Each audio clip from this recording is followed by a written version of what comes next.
महर्षि दधीचि के पुत्र पिप्पलाद की कहानी।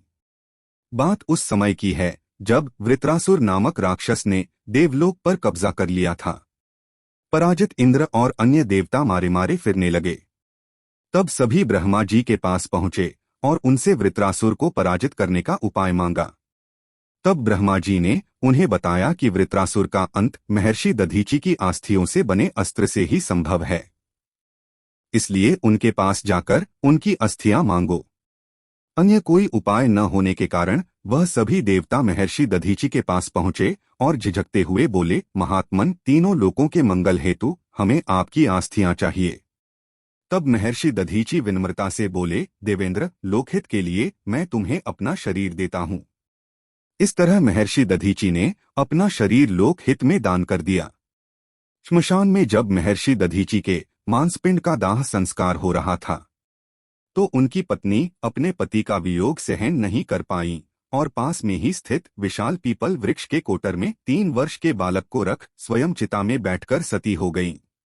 इस प्रकार महर्षि दधीचि और उनकी पत्नी का बलिदान हो गया, किंतु पीपल के कोटर में रखा बालक भूख प्यास से तड़प तड़प कर चिल्लाने लगा। भूख प्यास से तड़पते बालक को जब कोई वस्तु खाने के लिए नहीं मिली तो कोटर में गिरे पीपल के गोदों फल को खाकर बड़ा होने लगा। कालांतर में पीपल के पत्तों और फलों को खाकर बालक ने अपना जीवन बचाया और उन्हीं को खाकर जीवन जीने लगा। एक दिन देवर्षि नारद वहां से गुजर रहे थे। नारद ने पीपल के कोटर में बालक को देखकर उसके पास आए और उसका परिचय पूछते हुए कहा, बालक, तुम कौन हो? तब बालक ने उत्तर दिया, यही तो मैं भी जानना चाहता हूँ कि मैं कौन हूँ। इस पर नारद जी ने एक और सवाल पूछा, तुम्हारे जनक कौन हैं? इस पर बालक ने कहा, यही तो मैं जानना चाहता हूँ। फिर नारद को उस बालक पर दया आ गई।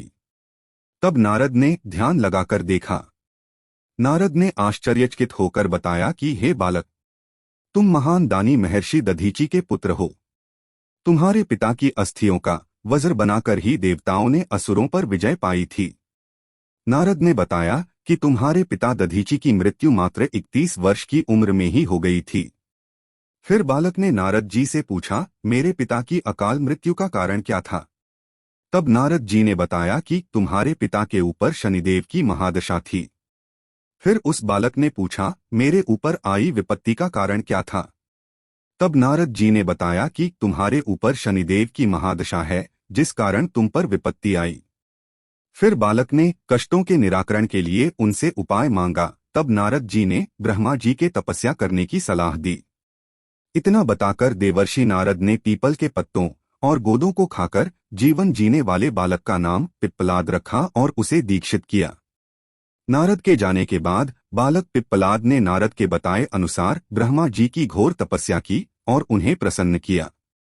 ब्रह्मा जी ने जब बालक पिप्पलाद से वर मांगने को कहा तो पिप्पलाद ने अपनी दृष्टि मात्र से किसी भी वस्तु को जलाने की शक्ति मांगी। ब्रह्मा जी ने पिप्पलाद को वरदान दे दिया। ब्रह्मा जी से वरदान मिलने पर सर्वप्रथम पिप्पलाद ने शनि देव का आह्वान किया और अपने सम्मुख प्रस्तुत किया और शनि देव को सामने पाकर आंखें खोलकर भस्म करना शुरू कर दिया। शनिदेव सशरीर जलने लगे। ब्रह्मांड में कोलाहल मच गया। सूर्यपुत्र शनि की रक्षा के लिए सभी देव प्रयास करने लगे, लेकिन सभी देव प्रयास में विफल हो गए। सूर्य भी अपनी आंखों के सामने अपने पुत्र को जलता हुआ देखकर ब्रह्मा जी से बचाने हेतु विनय करने लगे। अंततः ब्रह्मा जी स्वयं पिप्पलाद के सम्मुख पधारे और शनिदेव को छोड़ने की बात कहने लगे, किंतु पिप्पलाद शनिदेव को छोड़ने के लिए तैयार नहीं हुए। तब ब्रह्मा जी ने पिप्पलाद को एक के बदले 2 वरदान मांगने की बात कही। उन्होंने कहा, यदि शनिदेव को तुम छोड़ देते हो तो मैं तुम्हें 2 और वरदान दूंगा। यह बात सुनकर पिप्पलाद ने खुश होकर 2 वरदान मांगे। पहला वरदान मांगते हुए पिप्पलाद ने कहा, जन्म से 5 वर्ष तक किसी भी बालक की कुंडली में शनि का स्थान नहीं होगा, जिससे कोई और बालक मेरे जैसा अनाथ न हो। दूसरा वरदान मांगते हुए पिप्पलाद ने कहा, मुझ अनाथ को शरण पीपल वृक्ष ने दी है।